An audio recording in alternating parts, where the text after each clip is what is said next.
Hi, I'm Roberta. Welcome to my kitchen.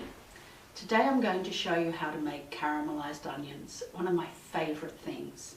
They take a hamburger or a steak sandwich or even simple grilled sausages from good to great. We're going to use them for our Portuguese steak sandwiches called pregos, but you can use them for anything. And they keep well in the fridge too for up to a week or more, so it's worth making a big batch. Now we're starting with 3 red onions.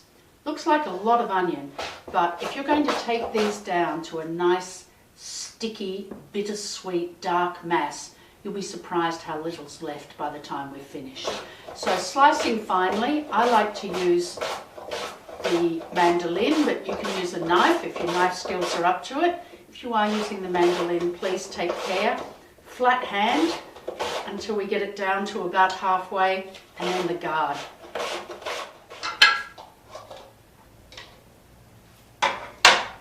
So once we have our onions nice and finely sliced, let's go to the stove and start cooking. So a couple of tablespoons of olive oil, you could use vegetable oil, in with our onions.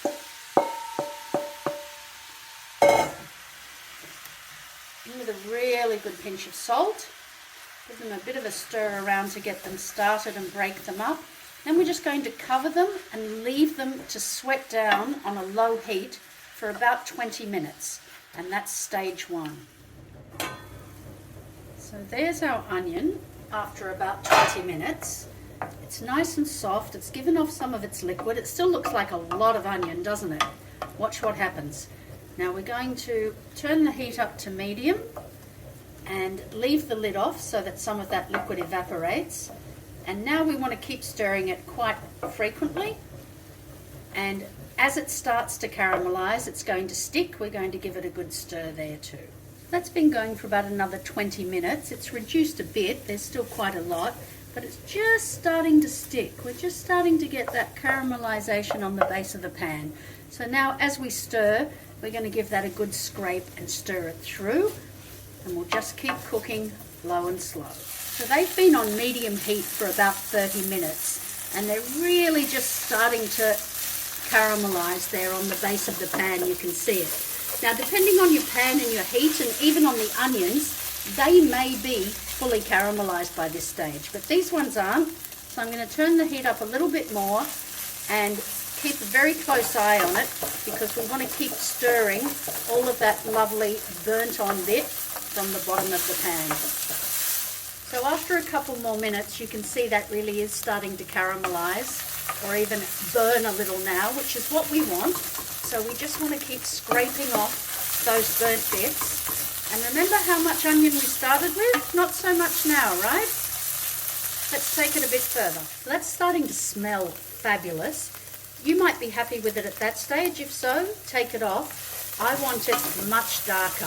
I want to take it down to a bittersweet mass. This is almost what we want. See how dark it's getting? I wish you could smell it. It was a whole frying pan full of onions and look what it's come down to. Now you could certainly stop it here. I like them bittersweet, so I'm going to take it just a little bit further and then get it out of the pan. Oh, that smells so good. So there we are, our beautiful caramelized onions.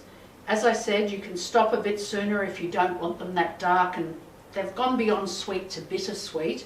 Beautiful to pile onto a steak sandwich, as we're going to do with our Portuguese steak sandwich. Beautiful on a hamburger with some steak or some grilled sausages, and they keep for ages. So, as I said, make a double batch, pop them in the fridge. 3 onions, saucepan full, down to that much. Yum. Enjoy.